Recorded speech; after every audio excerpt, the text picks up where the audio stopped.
Classe de seconde, vecteur partie 1. Qu'est-ce qu'un vecteur?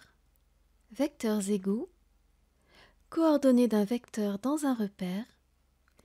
Caractérisation d'un parallélogramme par une égalité vectorielle. Dans le plan, ou même dans l'espace, en mathématiques, on dit qu'on effectue une translation lorsqu'on déplace une figure sans la tourner.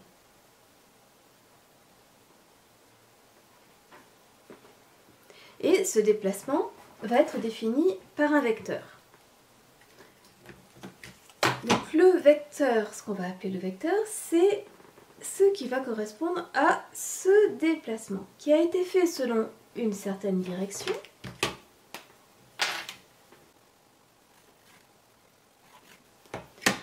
Dans un certain sens, de là à là, et d'une certaine distance, une certaine longueur. Ce qu'on va appeler le vecteur, ça va être un segment orienté avec une origine et une extrémité. Par exemple, je vais l'appeler E', ici ce vecteur, mais ce vecteur E' qui correspond à ce déplacement, eh bien c'est le même que le vecteur ici, par exemple, qui irait de A à A'. Le vecteur, il ne va pas dépendre de là où on se trouve dans le plan. Par exemple, je pourrais dessiner le même vecteur qui aurait pour origine ce point-là. Bon, là, avec le quadrillage, je compte les carreaux. 1, 2, 3, 4, 5, 6, 7, 8, 9. 1, 2, 3, 4, 5, 6, 7, 8. Donc 1, 2, 3, 4, 5, 6, 7, 8, 9. 1, 2, 3, 4, 5, 6, 7, 8. Ce qui va caractériser notre vecteur, ce n'est pas de là où il part dans le plan. Je peux très bien appeler ce point, je vais prendre P et ce point M. On aura donc le vecteur E', qu'on va noter avec une flèche dessus pour indiquer que c'est le vecteur, qui est le même que le vecteur A', et qui est le même que le vecteur PM. C'est le même vecteur, peu importe où il se trouve dans le plan. Mais par contre, qu'est-ce qu'ils ont en commun, ces trois vecteurs, qui sont, qui sont des représentants différents du même vecteur? Ils ont en commun une certaine direction, c'est-à-dire un réseau de droites parallèles. Je vous explique ça juste après, que le mot direction il ne signifie pas la même chose en français qu'en mathématiques. Dans un certain sens, ici on va de P vers M ou de E vers E', et pas de E' vers E ou de A' vers A, et selon une certaine distance qu'on va appeler la norme du vecteur. Si je veux, je peux très bien tracer un autre représentant de ce vecteur partant d'ici. 1, 2, 3, 4, 5, 6, 7, 8, 9. 1, 2, 3, 4, 5, 6, 7, 8.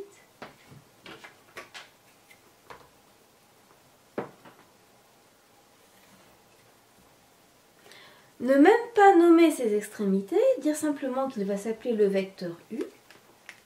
Et ce vecteur U, c'est le même, quel que soit l'endroit où on le place sur la figure. Ce qui est délicat à comprendre dans cette leçon, c'est que le mot direction n'a pas le même sens en mathématiques qu'en français. En français, quand vous parlez de direction, vous dites je vais en direction de Paris, donc je vais de là à là.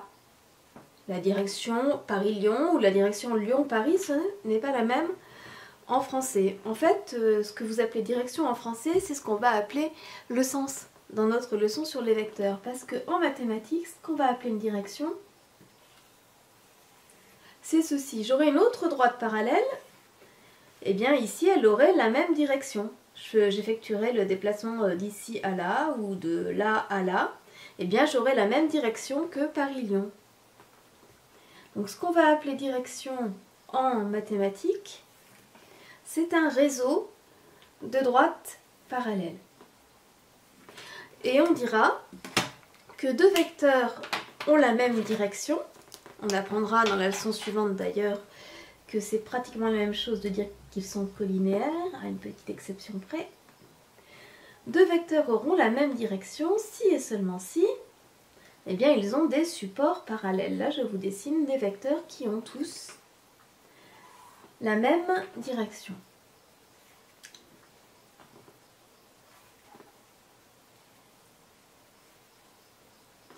En revanche, vous remarquerez qu'ils n'ont pas tous le même sens. Il y en a un qui est là, celui-ci qui est dans le sens Paris-Lyon. Si j'avais celui-ci aussi, ben, il serait aussi dans le sens Paris-Lyon, alors que celui-ci serait en sens contraire, dans le sens Lyon-Paris.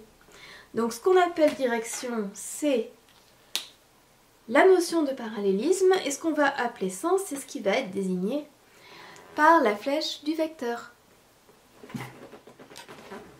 Ce qu'on va appeler la norme d'un vecteur U ou sa longueur, eh bien c'est combien il mesure en gros. Par exemple ici en centimètres, on pourra indiquer que la norme de notre vecteur U, ça se note la norme d'un vecteur entre double barre avec le nom du vecteur dedans. Ici elle fait environ 6 cm. Si notre vecteur U est un représentant du vecteur PM, alors voyons P, là je compte 1, 2, 3, 1, 2, 3, 4, 5, 6, 7, 1, 2, 3, 1, 2, 3, 4, 5, 6, 7. Et bien ici, comme vous l'avez compris, on a un vecteur PM qui est égal au vecteur U. Vecteur PM. Nous avons vecteur PM qui est égal au vecteur U. Quant à la norme de U, qui vaut environ 6 cm, on l'a vu, eh bien c'est aussi la longueur PM. Et en règle générale, quand vous avez un vecteur AB, eh bien vous pouvez dire que la norme du vecteur AB, c'est la même chose que la longueur AB. Les points A et B, eux, ou les points P et M, ils sont fixes dans le plan. Alors qu'un vecteur, lui, il est mobile. Il peut se placer n'importe où, on peut en mettre un représentant n'importe où dans le plan. Il suffit de choisir pour origine n'importe quel point du plan.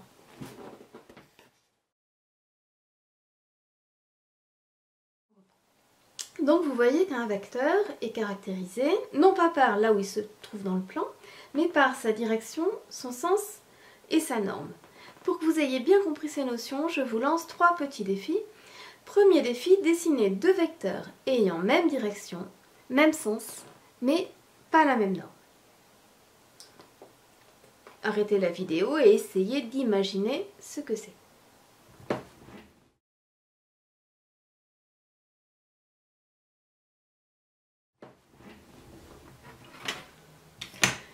Alors, je veux que mes 2 vecteurs aient même direction, donc il faut un même parallélisme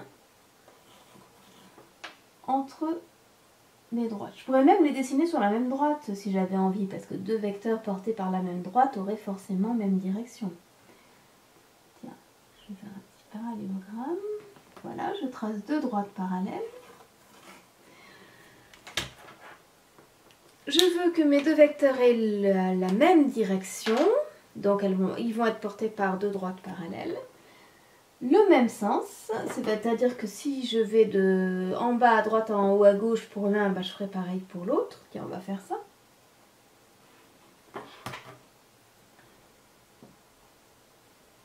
Mais pas la même norme, donc il faut qu'il y en ait un qui soit plus petit que l'autre et un qui soit plus grand que l'autre. Voilà. J'ai 2 vecteurs U et V qui ont même direction, portés par AD parallèles. Même sens, les flèches sont dans le même sens, mais pas la même norme, il y en a un plus grand que l'autre. Deuxième défi. Dessinons 2 vecteurs qui ont même direction, mais sont de sens contraire et de normes différentes.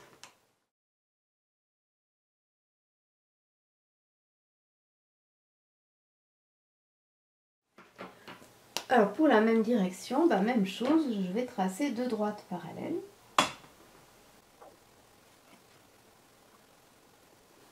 Vous savez ce que je fais là? Je suis en train de tricher, je vais tracer un parallélogramme pour avoir triché, c'est pas tricher, c'est une astuce. Je trace un parallélogramme pour avoir 2 droites parallèles. Voilà, alors même direction, c'est bon, j'ai une direction. Sens contraire, bah, il faut qu'il y en ait un qui aille vers la droite et l'autre vers la gauche. Et de normes différentes, il faut qu'il y en ait un qui soit plus grand que l'autre.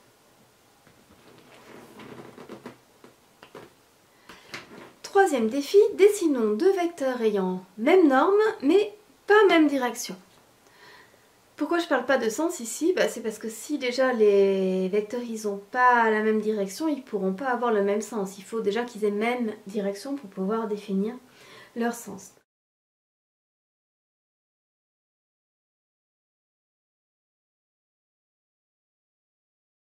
Donc même norme, on va prendre une même longueur. Alors, si je pouvais utiliser un compas ici, hop, je prendrais la longueur de l'un, je la reporterai et je ferai la longueur de l'autre. Alors comme je ne veux pas abîmer mon matériel, je vais en dessiner un, mettons, de 6 cm,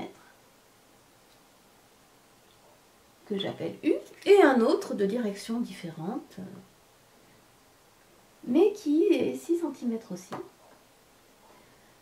et que j'appelle V. Voilà, ici, nos vecteurs U et V, ils ont la même norme, donc on aurait le droit d'écrire que norme de U est égale à norme de V, mais comme ils n'ont pas ni la même direction ni le même sens, eh bien on ne pourrait pas dire que U est égal à V. Non, U est différent de V, mais ils ont la même norme.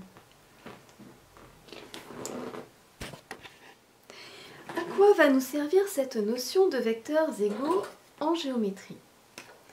Eh bien, en géométrie, lorsqu'on a des figures désignées par des points qui, eux, sont fixes dans le plan, dire que le vecteur AB est égal au vecteur CD, donc dire que AB, ou démontrer que AB égale CD, puisque c'est ça qui nous servira dans les exercices, de démontrer que deux vecteurs sont égaux, eh bien, ça va être équivalent à affirmer que le quadrilatère ABDC, attention à l'ordre des points, c'est très important.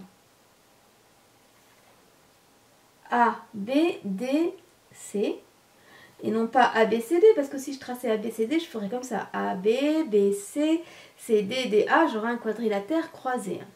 Ça voudra dire que le quadrilatère ABDC est un parallélogramme. Si vous êtes dans un exercice et que vous avez besoin de démontrer que ABDC est un parallélogramme, vous pouvez démontrer que vecteur AB est égal à vecteur CD. Mais pas seulement, vous pouvez aussi démontrer que vecteur BA est égal à vecteur DC.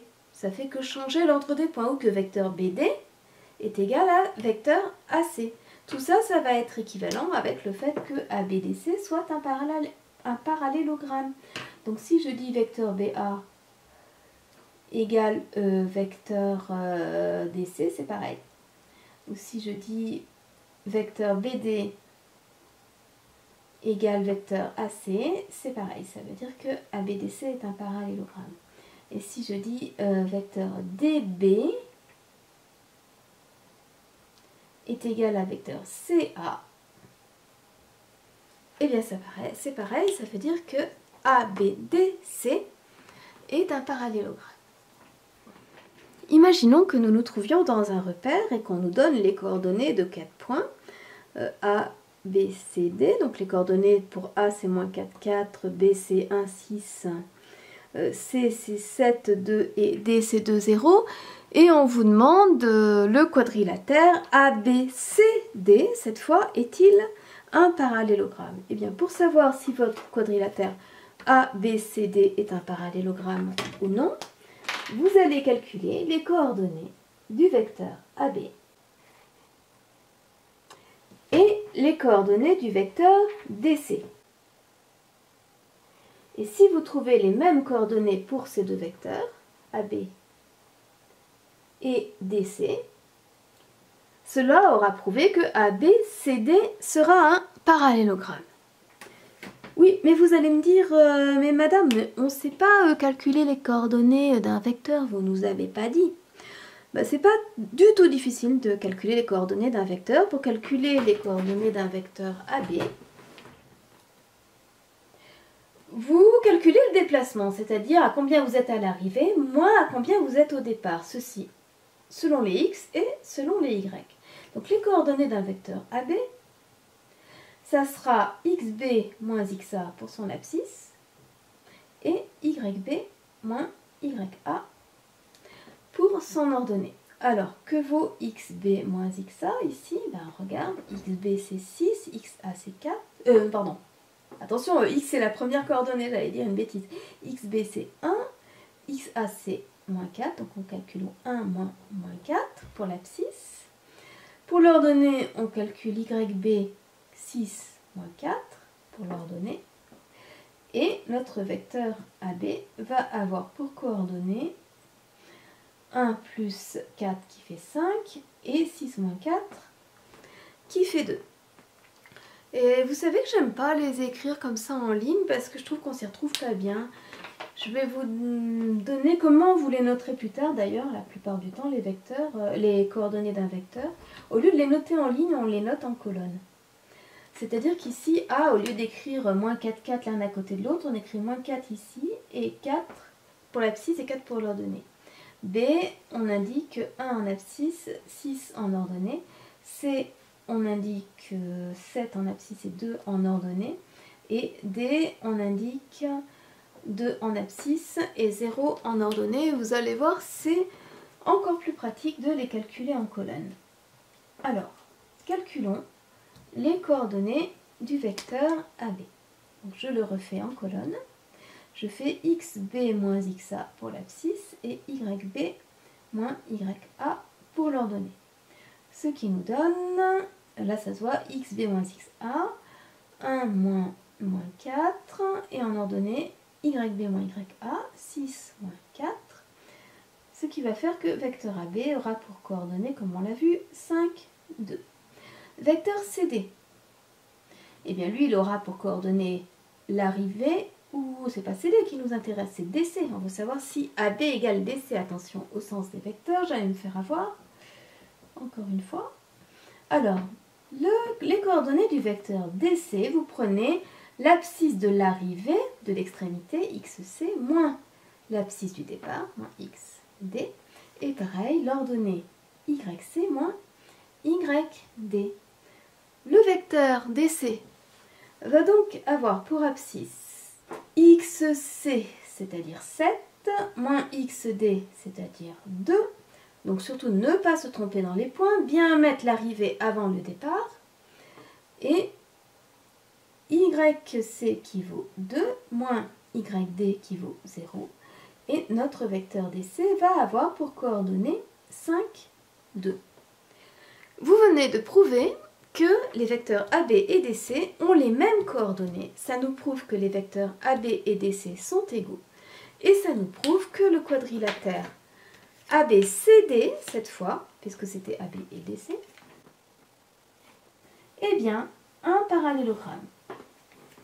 Moi, ce que j'aimais bien poser comme exercice à mes élèves, c'est un truc qui ressemblait à un parallélogramme. On aurait dit sur la figure que c'était un parallélogramme, mais après, quand on faisait le calcul de AB et de DC, et on ne trouvait pas exactement les mêmes coordonnées, et là, c'était, attention, il ne faut pas se fier aux apparences, notre quadrilatère ABCD n'est pas un parallélogramme. Mais bon, là, j'ai pris un cas simple avec des coordonnées entières où c'était bien un parallélogramme. Donc la notion de vecteurs égaux nous sert à prouver qu'un quadrilatère est un parallélogramme. Il y a un cas particulier, c'est quand les deux vecteurs sont portés par la même droite, on a dans ce cas un parallélogramme aplati. Le coup du parallélogramme aplati, j'aime bien montrer ça avec le mécano, là, mettons que ce soit A, B, C, D. Donc on aurait vecteur AB qui est égal à vecteur DC. Eh bien, on peut aussi très bien avoir vecteur AB égale vecteur DC si tout est sur la même ligne. Donc dans ce cas, on est dans le cas particulier où les 4 points sont alignés et où notre parallélogramme est aplati.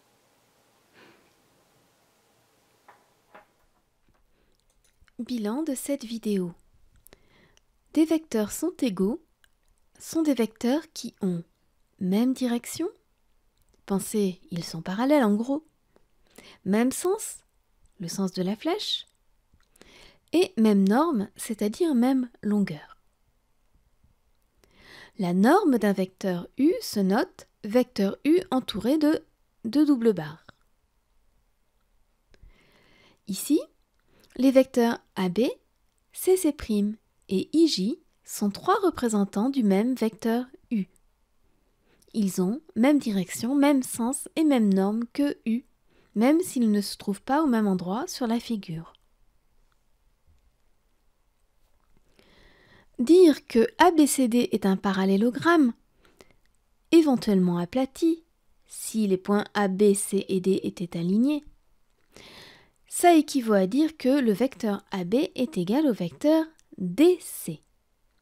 Attention, c'est DC et pas CD. Pour que ABCD soit un parallélogramme. Et écrivez bien que c'est vecteur AB qui est égal à vecteur DC et non pas AB tout court qui est égal à DC tout court, puisque là ça voudrait dire que les longueurs seulement sont égales. On aurait la notion de norme, mais pas la même direction ni le même sens. Donc c'est très important pour que ABCD soit un parallélogramme, que vecteur AB soit égal à vecteur DC.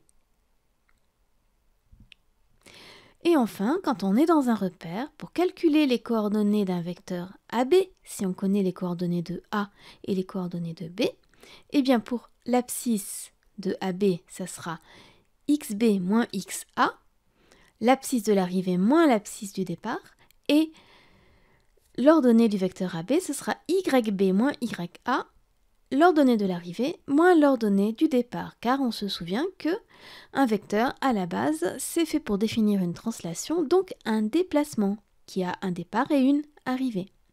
D'ailleurs, quand c'est le vecteur AB, on dit que A est l'origine du vecteur et B est son extrémité. Donc, pour calculer les coordonnées d'un vecteur AB, vous faites coordonnées de l'extrémité moins coordonnées du départ. Vous pouvez l'écrire en colonne comme je l'ai fait ou en ligne séparée avec un point-virgule.